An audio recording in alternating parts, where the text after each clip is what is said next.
To the people of the United States, friends and fellow citizens, the period for a new election of a citizen to administer the executive government of the United States being not far distant, and the time actually arrived when your thoughts must be employed in designating the person who is to be clothed with that important trust, it appears to me proper, especially as it may conduce to a more distinct impression of the public voice, that I should now apprise you of the resolution I have formed to decline being considered among the number of those out of whom a choice is to be made.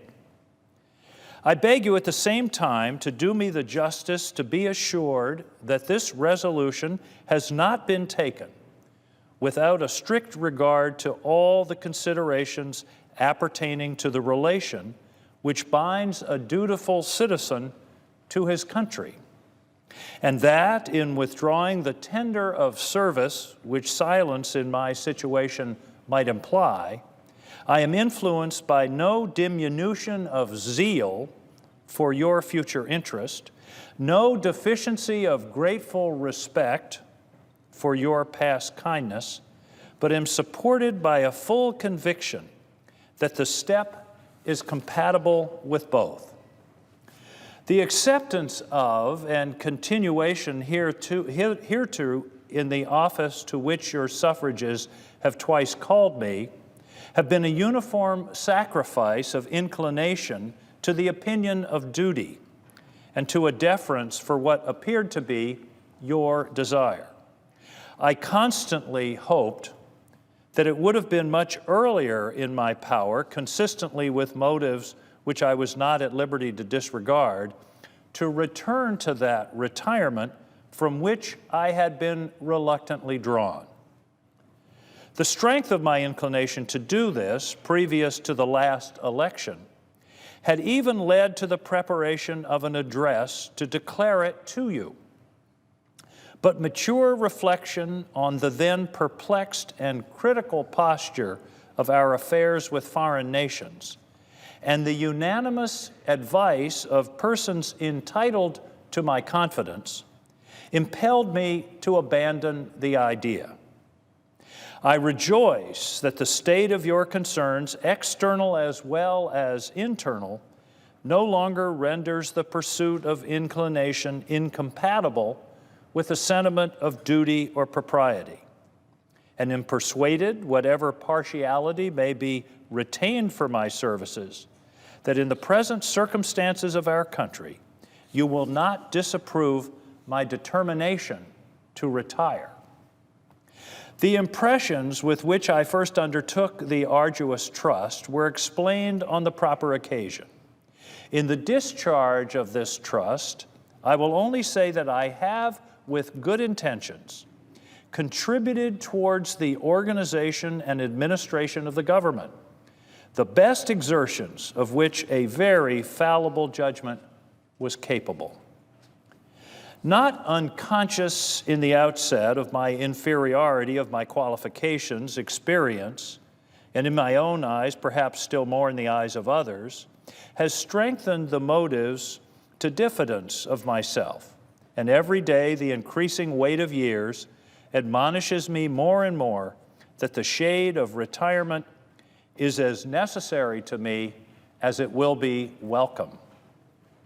Satisfied that if any circumstances have given peculiar value to my services, they were temporary, I have the consolation to believe that while choice and prudence invite me to quit the political scene, patriotism does not forbid it.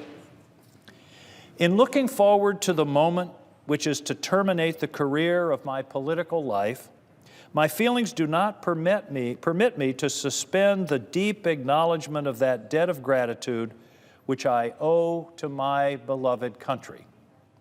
For the many honors it has conferred upon me, still more for the steadfast confidence with which it has supported me, and for the opportunities I have thence enjoyed of manifesting my inviolable attachment by services faithful and persevering, though in usefulness unequal to my zeal If benefits have resulted to our country from these services, let it always be remembered to your praise and as an instructive example in our annals that under circumstances in which the passions agitated in every direction were liable to mislead, amidst appearances sometimes dubious, vicissitudes of fortune often discouraging in situations in which not unfrequently want of success has countenanced the spirit of criticism.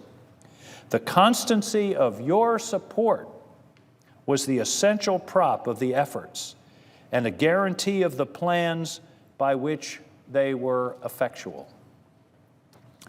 Profoundly penetrated with this idea, I shall carry it with me to my grave as a strong incitement to unceasing vows that heaven may continue to you the choicest tokens of its beneficence, that your union and brotherly affection may be perpetual, that the free Constitution, which is the work of your hands, may be sacredly maintained, that its administration in every department may be stamped with wisdom and virtue, that, in fine, the happiness of the people of these states, under the auspices of liberty, may be made complete by so careful a preservation and so prudent a use of this blessing as will acquire to them the glory of recommending it to the applause, the affection, and adoption of every nation which is yet a stranger to it. Here perhaps I ought to stop, but a solicitude for your welfare, which cannot end but with my life, and the apprehension of danger natural to that solicitude, urge me on an occasion like the present to offer to your solemn contemplation and to recommend to your frequent review some sentiments which are the result of much reflection, of no inconsiderable observation, and which appear to me all important to the permanency of your felicity as a people.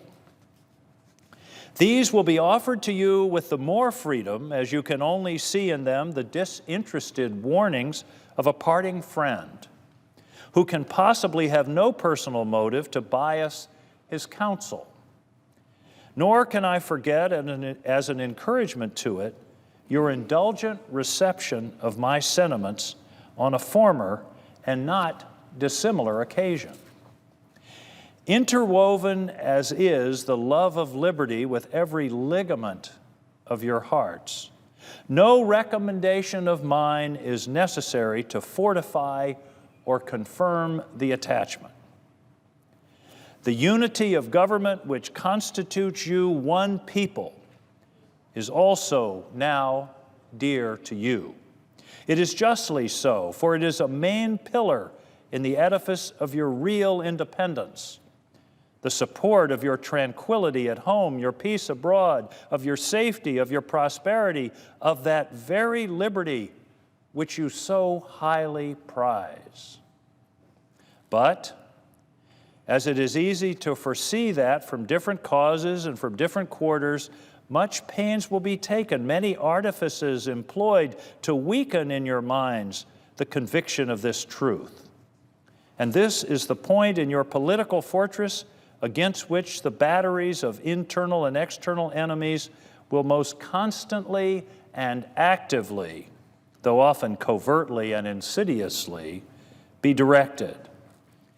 It is of infinite movement that you should properly estimate the immense value of your national union to your collective and individual happiness, that you should cherish a cordial, habitual, and immovable attachment to it, accustoming yourselves to think and speak of it as the palladium of your political safety and prosperity, watching for its preservation with jealous anxiety, discountenancing whatever may suggest even a suspicion that it can in any event be abandoned, and indignantly frowning upon the first dawning of every attempt to alienate any portion of our country from the rest, or to enfeeble the sacred ties which now link together the various parts. For this you have every inducement of sympathy and self-interest. Citizens by birth, of choice, of a common country, that country has a right to concentrate your affections. The name of American, which belongs to you in your national capacity, must always exalt the just pride of patriotism more than any appellation derived from local discriminations. With slight shades of differences, you have the same religion, manners, habits, and political principles. You have, in a common cause, fought and triumphed together. The independence and liberty you possess are the works of joint councils and joint efforts, of common dangers, sufferings, and successes. But these considerations, however powerfully they address themselves to your sensibility, are greatly outweighed by those which apply more immediately to your interest. Here, every portion of our country finds the most commanding motives for carefully guarding and preserving the union of the whole. The North, in an unrestrained intercourse with the South, protected by the equal laws of a common government, finds in the productions of the latter great additional resources of maritime and commercial enterprise and precious materials of manufacturing industry. The South, in the same intercourse, benefiting by the same agency of the North, sees its agriculture grow and its commerce expand. Turning partly into its own channels, the seamen of the North, it finds the particular navigation is invigorated. And while it contributes in different ways to nourish and increase the general mass of the national navigation, it looks forward to the protection of a maritime strength to which itself is unequally adapted. The East, in a like intercourse with the West, already finds, and in the progressive improvement of interior communications by land and water, will more and more find a valuable vent for the commodities which it brings from abroad or manufactures at home. The West derives from the East supplies requisite to its growth and comfort, and what is perhaps of still greater consequence, it must of necessity owe the secure enjoyment of indispensable outlets for its own productions to the weight, influence, and the future maritime strength of the Atlantic side of the Union, directed by an indissoluble community of interest as one nation. Any other tenure by which the West can hold this essential advantage, whether derived from its own separate strength or from an apostate and unnatural connection with any foreign power, must be intrinsically precarious. While then every part of our country thus feels an immediate and particular interest in union, all the parts combined cannot fail to find in the united mass of means and efforts greater strength, greater resource, proportionally greater security from external danger, a less frequent interruption of their peace by foreign nations, and what is of inestimable value, they must derive from union an exemption from those broils and wars between themselves which so frequently afflict neighboring countries not tied together by the same government, which their own rivalship alone would be sufficient to produce, but which oppose foreign alliances, attachments, and intrigues would stimulate and embitter. Hence, likewise, they will avoid the necessity of those overgrown military establishments, which under any form of government are inauspicious to liberty, and which are to be regarded as particularly hostile to republican liberty. In this sense, it is that your union ought to be considered as a main prop of your liberty, and that the love of the one ought to endear you to the preservation of the other. These considerations speak a persuasive language to every reflecting and virtuous mind and exhibit the continuance of the Union as a primary object of patriotic desire. Is there a doubt whether a common government can embrace so large a sphere? Let's experience solve it. To listen to mere speculation in such a case were criminal. We are authorized to hope that a proper organization of the whole, with the auxiliary agency of governments for the respective subdivisions, will afford a happy issue to the experiment. It is well worth a fair and full experiment. With such powerful and obvious motives to union, affecting all parts of our country, while experience shall not have demonstrated its impracticality, there will always be reason to distrust the patriotism of those who, in any quarter, may endeavor to weaken its bonds. In contemplating the causes which may disturb our union, it occurs as a matter of serious concern that any ground should have been furnished for characterizing parties by geographical discriminations, northern and southern, Atlantic and western, whence designing men may endeavor to excite a belief that there is a real difference of local interests and views. One of the expedients of party to acquire influence within particular districts is to misrepresent the opinions and aims of other districts. You cannot shield yourselves too much against the jealousies and heartburnings which spring from these misrepresentations. They tend to render alien to each other those who ought to be bound together by fraternal affection. The inhabitants of our Western country have lately had a useful lesson on this hand. They have seen in the negotiation by the executive and in the unanimous ratification by the Senate of the treaty with Spain, and in the universal satisfaction at the event throughout the United States, a decisive proof how unfounded were the suspicions propagated among them of a policy in the general government and in the Atlantic states unfriendly to their interests in regard to the Mississippi. They have been witnesses to the formation of two treaties, that with Great Britain and that with Spain, which secure to them everything they could desire in respect to our foreign relations toward confirming their prosperity. Will it not be their wisdom to rely for the preservation of these advantages on the union by which they were procured? Will they not henceforth be deaf to those advisers, if such they are, who would sever them from their brethren and connect them with aliens? To the efficacy and permanency of your union, a government for the whole is indispensable. No alliance, however strict, between the parts can be an adequate substitute. They must inevitably experience the infractions and interruptions which all alliances in all times have experienced. Sensible of this momentous truth, you have improved upon your first essay by the adoption of a constitution of government better calculated than your former for an intimate union and for the efficacious management of your common concerns.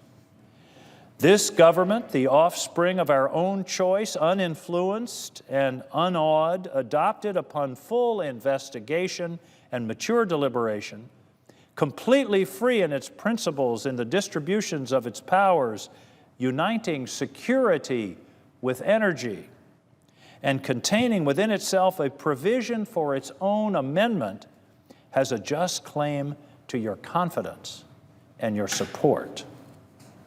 Respect for its authority, compliance with its laws, acquiescence in its measures are duties enjoined by the fundamental maxims of true liberty.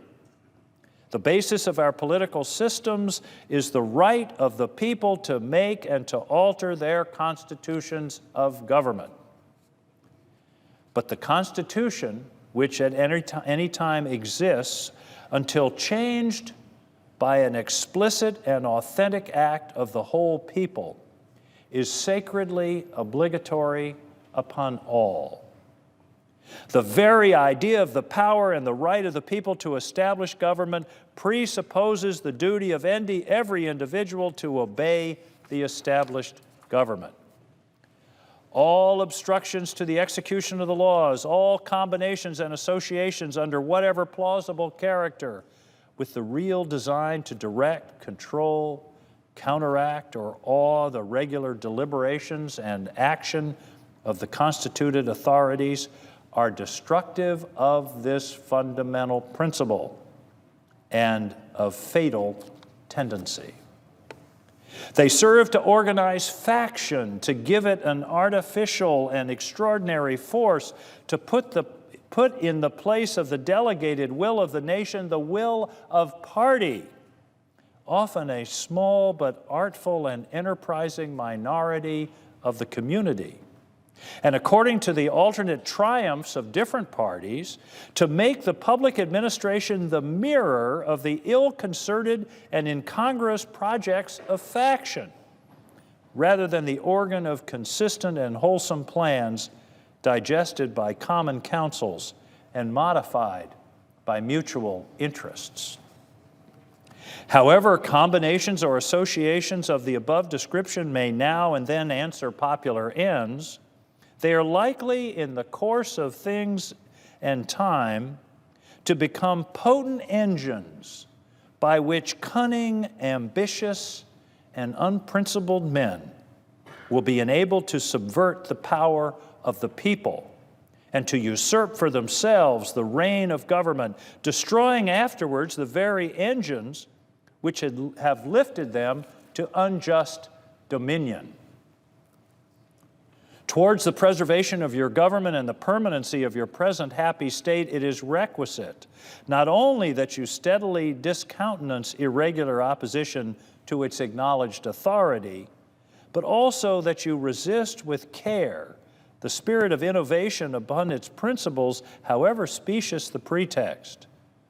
One method of assault may be to effect in the forms of the Constitution alterations which will impair the energy of the system and thus to undermine what cannot be directly overthrown. In all the changes to which you may be invited, remember that time and habit are at least as necessary to fix the true character of governments as of other human institutions. That experience is the surest standard by which to test the real tendency of the existing constitution of a country. That facility in changes upon the credit of mere hypothesis and opinion exposes to perpetual change from the endless variety of hypothesis and opinion. And remember especially that for the efficient management of your common interests in a country, so extensive as ours, a government of as much vigor as is consistent with the perfect security of liberty is indispensable.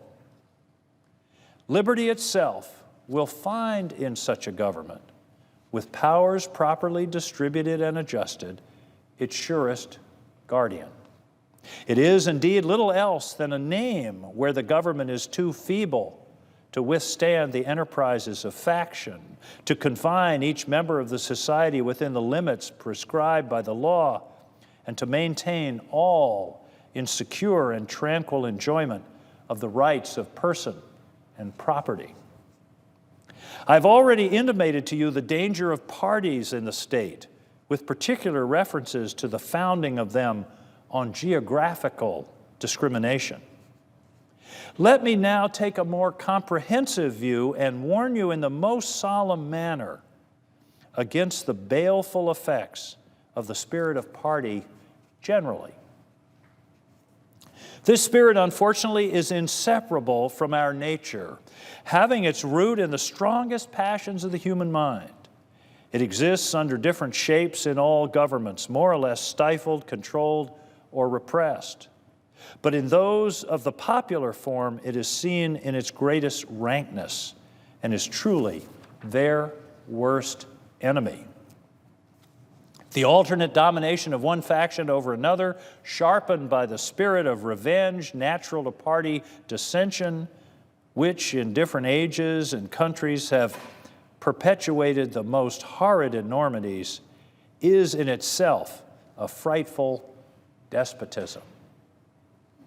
But this leads at length to a more formal and permanent despotism. The disorders and miseries which result gradually incline the minds of men to seek security and repose in the absolute power of an individual. And sooner or later, the chief of some prevailing faction, more able or more fortunate than his competitors, turns this disposition to the purpose of his own elevation on the ruins of public liberty. Without looking forward to an extremity of this kind, which nevertheless ought not to be entirely out of sight, the common and continual mischiefs of the spirit of party are sufficient to make it the interest and duty of a wise people to discourage and restrain it. It serves always to distract the public councils and enfeeble the public administration. It agitates the community with ill-founded jealousies and false alarms, kindles the animosity of one part against another, foments occasional riot and insurrection. It opens the door to foreign influence and corruption, which finds a facilitated access to the government itself through the channels of party passions. Thus, the policy and will of one country are subjected to the policy and will of another. There is an opinion that parties in free countries are useful checks upon the administration of the government and serve to keep alive the spirit of liberty. This, within certain limits, is probably true. And in governments of a monarchical cast, patriotism may look with indulgence, if not with favor, upon the spirit of party. But in those of the popular character in government purely elective, it is a spirit not to be encouraged. From their natural tendency, it is certain there will always be enough of that spirit for every salutary purpose. And there being constant danger of excess, the effort ought to be, by force of public opinion, to mitigate and assuage it.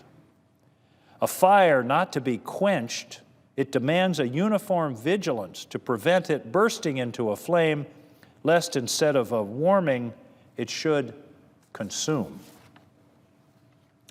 It is important, likewise, that the habits of thinking in a free country should inspire caution in those entrusted with its administration, to confine themselves within their respective constitutional spheres, avoiding in the exercise of the powers of one department to encroach upon another. The spirit of encroachment tends to consolidate the powers of all the departments in one, and thus to create, whatever the form of government, a real despotism. A just estimate of that love of power and proneness to abuse it, which predominate in the human heart, is sufficient to satisfy us of the truth of this position. The necessity of reciprocal checks in the exercise of political power, by dividing and distributing it into different depositories and constituting each the guardian of the public weal against invasions of the others, has been evinced by experiments ancient and modern, some of them in our country and under our own eyes. To preserve them must be as necessary as to institute them. If, in the opinion of the people, the distribution of modification of the constitutional powers be in any particular wrong, let it be corrected by an amendment in the way in which the Constitution designates. But let there be no change by usurpation, for though this in one instant may be the instrument of good, it is the customary weapon by which free governments are destroyed. The precedent must always greatly overbalance in permanent evil any partial or transient benefit which the use can at any time yield. Of all the dispositions and habits which lead to political prosperity, religion and morality are indispensable supports. In vain would that man claim the tribute of patriotism who should labor to subvert these great pillars of human happiness, these firmest props of the duties of men and citizens. The mere politician, equally with the pious man, ought to respect and cherish them. A volume could not trace all their connections with private and public felicity. Let it simply be asked, where is the security for property, for reputation, for life, if the sense of religious obligation desert the oaths which are the instruments of investigation in courts of justice? And let us with caution indulge the supposition that morality can be maintained without religion. Whatever may be conceded to the influence of refined education on minds of peculiar structure, reason and experience both forbid us to expect that national morality can prevail in exclusion of religious principle. It is substantially true that virtue or morality is a necessary spring of popular government. The rule, indeed, extends with more or less force to every species of free government. Who that is a sincere friend to it can look with indifference upon attempts to shake the foundation of the fabric. Promote then as an object of primary importance institutions for the diffusion of knowledge in proportion as the structure of a government gives force to public opinion. It is essential that public opinion should be enlightened. As a very important source of strength and security, cherish public credit. One method of preserving it is to use it as sparely as possible, avoiding occasions of expense by cultivating peace, but remembering also that timely disbursements to prepare for danger frequently prevent much greater disbursements to repel it. Avoiding likewise the accumulation of debt, not only by shunning occasions of expense, but by vigorous exertions in time of peace to discharge the debts which unavoidable wars may have occasioned, not ungenerously throwing upon posterity the burden which we ourselves ought to bear. The execution of these maxims belongs to your representatives, but it is necessary that public opinion should cooperate. To facilitate to them the performance of their duty, it is essential that you should practically bear in mind that towards the payment of debts, there must be revenue. That to have revenue, there must be taxes. That no taxes can be devised which are not more or less inconvenient and unpleasant. That the intrinsic embarrassment inseparable from the selection of the proper object, which is always a choice of difficulties, ought to be a decisive motive for a candid construction of the conduct of the government in making it, and for a spirit of acquiescence in the measures for obtaining revenue which the public exigencies may at any time dictate. Observe good faith and justice towards all nations. Cultivate peace and harmony with all. Religion and morality enjoin this conduct, and can it be that good policy does not equally enjoin it? It will be worthy of a free, enlightened, and at no distant period a great nation to give to mankind the magnanimous and too novel example of a people always guided by an exalted justice and benevolence. Who can doubt that, but in the course of time and things, the fruits of such a plan would richly repay any temporary advantages which might be lost by a steady adherence to it?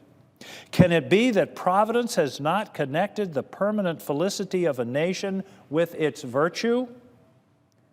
The experiment, at least, is recommended by every sentiment which ennobles human nature. Alas, it is rendered impossible by its vices.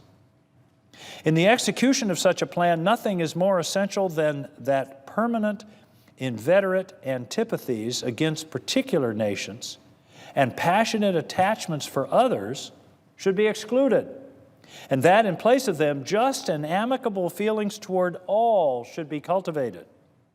The nation which indulges towards another a habitual hatred or a habitual fondness is in some degree a slave. It is a slave to its animosity or to its affection, either of which is sufficient to lead it astray from its duty and its interest. Antipathy in one nation against another disposes each more readily to offer insult and injury, to lay hold of slight causes of umbrage, and to be haughty and intractable when accidental or trifling occasions of dispute occur. Hence, frequent collisions, obstinate, envenomed, and bloody contests. The nation, prompted by ill will and resentment, sometimes impels to war the government, contrary to the best calculations of policy. The government sometimes participates in the national propensity and adopts through passion what reason would reject. At other times, it makes the animosity of the nation subservient to projects of hostility instigated by pride, ambition, and other sinister and pernicious motives. The peace often, sometimes perhaps the liberty of nations, has been the victim. So, likewise, a passionate attachment of one nation for another produces a variety of evils.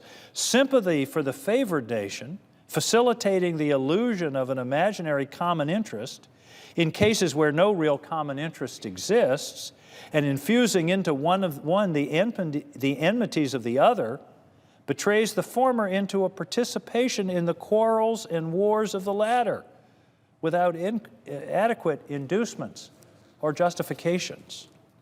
It leads also to concessions to the favorite nation, of privileges denied to others, which is apt doubly to injure the nation making the concessions by unnecessarily parting with what ought to have been retained, and by exciting jealousy, ill will, and a disposition to retaliate in the parties from whom equal privileges are withheld.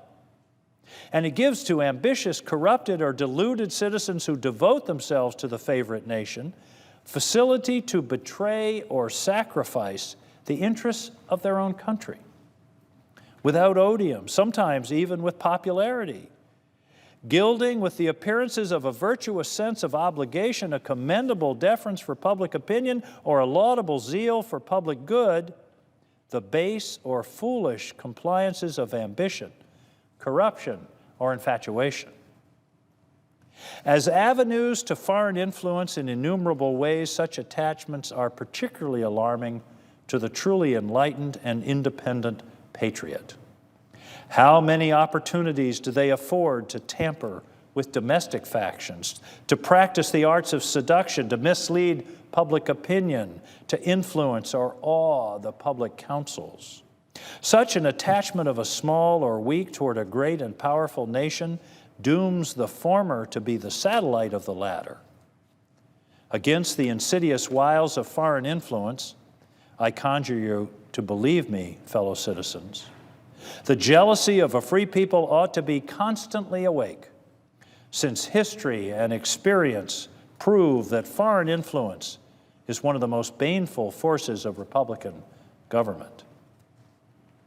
But that jealousy, to be useful, must be impartial, as it becomes the instrument of the very influence to be avoided, instead of a defense against it.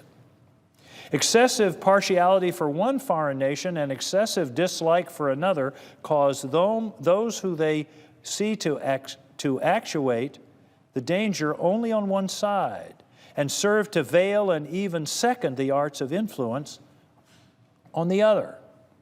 Real patriots who may resist the intrigues of the favorite are liable to become suspected and odious, while its tools and dupes usurp the applause and confidence of the people to surrender their interests. The great rule of conduct for us in regard to foreign nations is in extending our commercial relations to have with them as little political connections as possible. So far as we have already formed engagement, let them be fulfilled with perfect good faith. Here, let us stop. Europe has a set of primary interests, which to us have none, or a very remote relation. Hence, she must be engaged in frequent controversies, the causes of which are essentially foreign to our concerns. Hence, therefore, it must be unwise in us to implicate ourselves by artificial ties in the ordinary vicissitudes of her politics, or the ordinary combinations and collisions of her friendships or enmities. Our detached and distant situation invites and enables us to pursue a different course.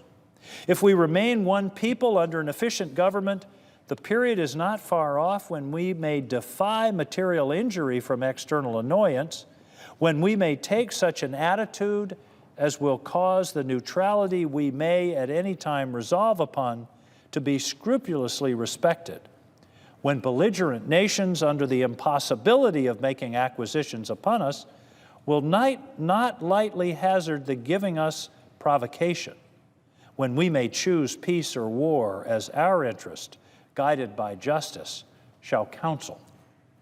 Why forego the advantages of so peculiar a situation?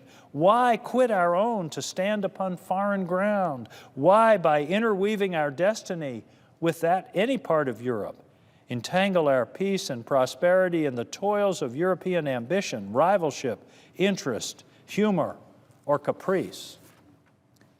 It is our true policy to steer clear of permanent alliance with any portion of the foreign world. So far, I mean, as we are now at liberty to do it. For let me be not understood as capable of patronizing infidelity to existing engagements.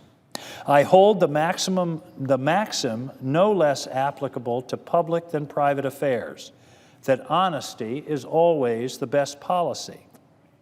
I repeat it, therefore. Let those engagements be observed in their genuine sense, but in my opinion, it is unnecessary and would be unwise to extend them. Taking care always to keep ourselves by suitable establishments on a respectable defensive posture, we may safely trust to temporary alliances for extraordinary emergencies. Harmony and a liberal intercourse with all nations are recommended by policy, humanity, and interest.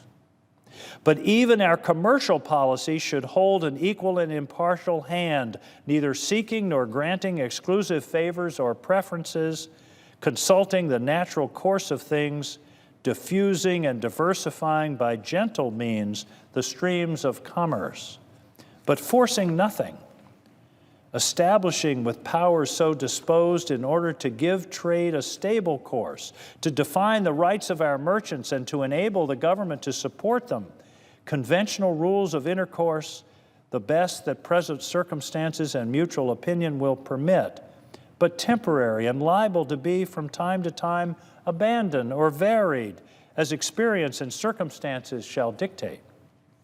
Constantly keeping in view that it is folly in one nation to look for disinterested favors from another, that it must pay with a portion of its independence for whatever it may accept under that character, that by such acceptance it may place itself in the condition of having given equivalents for nominal favors, and yet of being reproached with ingratitude for not giving more.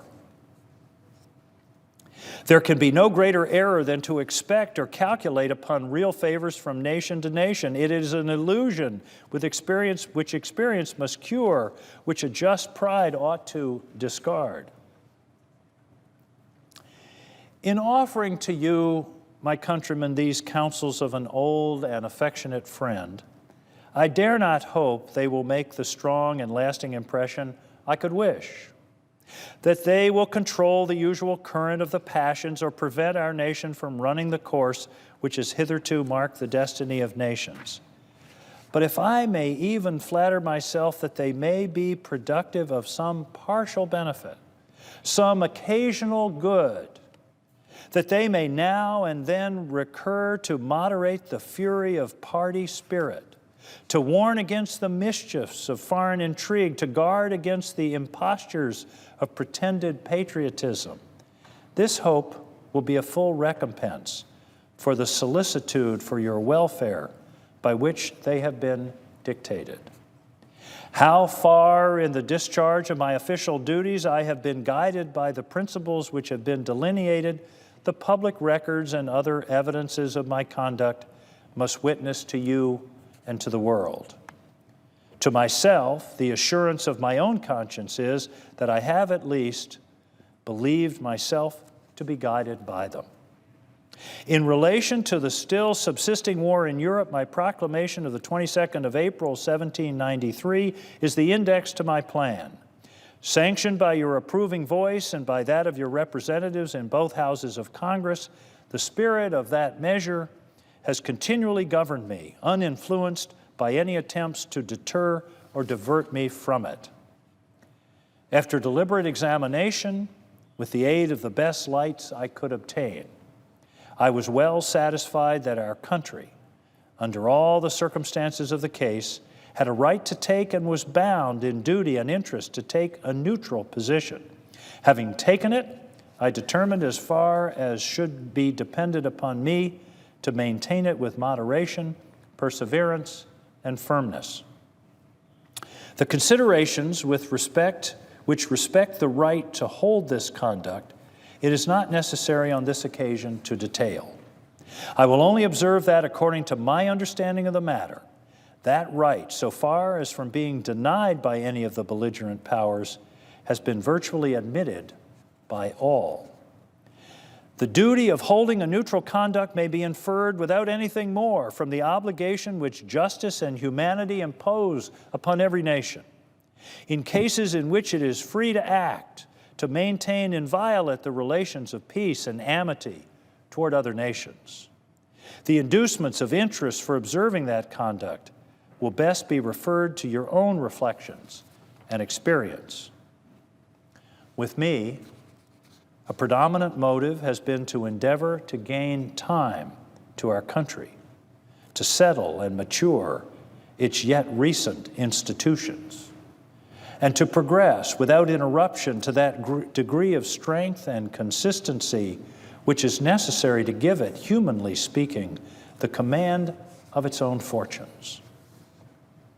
Though in reviewing the incidents of my administration I am unconscious of intentional error, I am nevertheless too sensible of my defects not to think it probable that I may have committed many errors. Whatever they may be, I fervently beseech the Almighty to avert or mitigate the evils to which they may tend. I shall also carry with me the hope that my country will never cease to view them with indulgence, and that after 45 years of my life dedicated to its service, with an upright zeal, the faults of incompetent abilities will be consigned to oblivion, as myself must soon be to the mansions of rest. Relying on its kindness in this and in other things, and actuated by the fervent love towards it, which is so natural to a man who views it in the native soil of himself and his progenitors for several generations, I anticipate with pleasing expectation that retreat in which I promise myself to realize without alloy the sweet enjoyment of partaking in the midst of my fellow citizens, the benign influence of good laws under a free government, the ever favorite object of my heart, and the happy reward, as I trust, of our mutual cares, labors, and dangers. George Washington, United States, 17th September, 1796.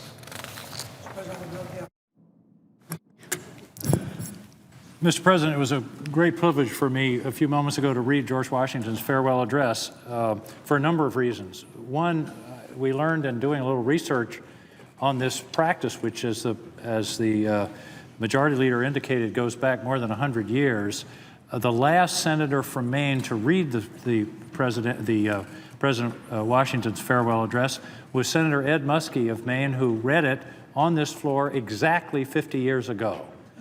The last senator to read before him from Maine was a freshman senator in 1949, one Margaret Chase Smith. So if you believe that I am honored and humbled to be following in those footsteps, you'd be correct. Mr. President, this is one of the seminal documents in American history. It really ranks with the Federalist Papers, the Declaration of Independence, and the Constitution itself. As the Majority Leader indicated, it didn't spring from Washington's mind. It actually has an interesting history. It was originally drafted in 1792 at the end of Washington's first term when he intended to retire. He kept wanting to retire all the way from the end of the Revolutionary War, and the public kept calling him back into service. At the first speech in 1792 was drafted by James Madison, who was the father of our Constitution. Madison and Hamilton and Jefferson convinced Washington he couldn't leave at the end of his first term because there was too much going on in the country, and the country was still in its very formative years, and that the patriotism required him to stay for a second term, which he reluctantly did. So this speech was then delivered in September of 1796 at the end of Washington's second term, and it was based upon the original Madison draft, edited and updated by Alexander Hamilton. Now, I don't know about you, Mr. President, but I wouldn't mind having Madison and Hamilton be my ghostwriters, two of the greatest minds in American history, and minds which didn't always agree about all the principles of what the country should work toward, but they agreed to work with Washington on this remarkable address. I'd also like to take a moment to talk about Washington's importance. I used to teach about leadership, and one of the fundamental principles that I used to pound into my students was that execution is as important as vision, that having a good idea and a concept is not enough. It has to be executed well in order to take root and actually achieve the benefits that are intended. Washington was the execution of the vision of the Constitution. When he took office, there was no United States. There was an idea, there was a vision, there was a concept, but how it was actually put into practice was so much in the consequences of Washington's decisions on a day-to-day basis, starting with only running for 2 terms, starting with when they asked him what the president should be called, and of course in Europe it was Your Excellency and all of these fancy titles. He said, Mr. President is the proper appellation for an executive in a Republican form of government. But Washington was essential to the success of this country because of his role as the person who did the executing of the vision embodied in the Declaration of Independence and the Constitution. The speech itself is amazing. In many parts, it could have been written last week. Several things come through to me very quickly. One is his wonderful, inspiring, powerful, passionate commitment to public service. He talked about his humbleness, his patriotism, his feeling of duty in order to serve his country. Next, he's passionate about national unity, and indeed his comments foreshadowed the Civil War. He talked about regional differences and the importance of unity, not only to the country as a whole, but as benefits to the regions themselves. He talks about the North and the South and the East and the Atlantic. And one of his, he's presaging the arguments of the 1830s, 40s, and 50s that led to the attempted dissolution of the country, and passionately argued for the importance and significance, not only as an abstract principle, but in our very material, concrete interest, how important union was. And of course, as one of the 2 independents in this body, it would be unbecoming for me to dwell at too great length about his imprecations about the dangers of party to our society. I'll let those speak for themselves, but he was very worried about what he called faction, and later on in the address actually refers to as parties. He also talks about the dangers of concentration of powers and the usurpation of power by one branch or another of the government. Again, a fundamental principle and a realization of the important role that the Constitution played in dividing powers between what he calls the segments of the government. I think one of the things that comes through in this document, as it does come through in the Federalist Papers, which is the other sort of seminal explanation of how our government came to be and what the thinking is a brilliant, in-depth understanding of human nature. He's talking to the ages in this speech. He's not talking to the politics of 1796 or the politics of 1800 or the politics of the Revolutionary War. He's talking about human nature and the tendency toward despotism, the tendency toward usurpation, the tendency toward power being accumulated in one place. And that comes through. Often he talks about human nature, and that was, I think, one of the most important and most salient characteristics of all of the founding, the individuals who founded this country. A very interesting provision on religion, expressly stating that religion is part of our heritage and that morality is part of our heritage. And he has an interesting image. How can an oath mean anything if religion doesn't mean anything? And then finally, a short but powerful passage about the importance of education. He calls it the general diffusion of knowledge. That's public education. The general, that means everybody, not just the elite. And that's one of the secrets of America, the general diffusion of knowledge. And of course, one that speaks to us today is his admonition to cherish the public credit and not get into debt. And if you get into debt because of a war, endeavor during peacetime to pay off the debt. And I think, Mr. President, that's something we really need to take to heart and think about, lest our debt swamp us in the future. He uses, I think, a phrase, and I couldn't help but emphasize it when I read the speech, that we should not ungenerously throw upon posterity the burden which we ourselves ought to bear. In other words, we ought to pay our own bills. And right now in this country, we're not doing that. He also has a sort of a amusing passage about taxes, saying nobody likes taxes. They're never good. No, they're never fun. They're always inconvenient, but they're necessary. And he talks about how the members of the government have to prepare the public for the idea that they have to pay for those expenditures that are going to be entailed in the pursuit of any governmental enterprise. Finally, he talks about foreign entanglements, probably the most famous portion of the speech, where he talks about being neutral and the luxury that we have being protected by huge oceans, and that we should really avoid foreign entanglements. Interestingly, on that provision, I went back and read the comments. Each time a senator reads that speech, there's a leather-bound book that they put their notes in, which I'm going to be doing in a few minutes. And I went back and read the notes of Ed Muskie and Margaret Chase Smith, and Margaret Chase Smith wrote in her note, and remember this was February of 1949, she says, "I wonder if we should be entering into NATO," which indeed was the first major foreign commitment of American enterprise after Washington's speech. And Margaret Chase Smith obviously had second thoughts after she had read the speech here on the Senate floor in 1949. Finally, Mr. President, this speech is so powerful, I think, because it's so fresh, and it speaks to us today. My favorite quote from Mark Twain, and there are many, and one which I suspect I will repeat on this floor half a dozen times at least during my tenure here. Mark Twain once said, "History doesn't always repeat itself, but it usually rhymes."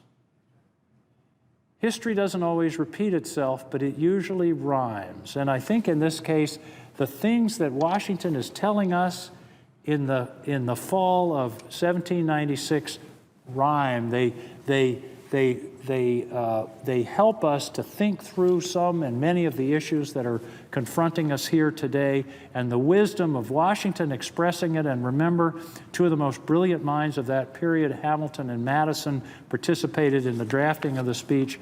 Words well worth remembering. A wonderful contribution to the life of our country, and I want to thank the Majority Leader and the leadership for giving me the privilege and the honor to read the speech today on behalf of my colleagues. Thank you, Mr. President.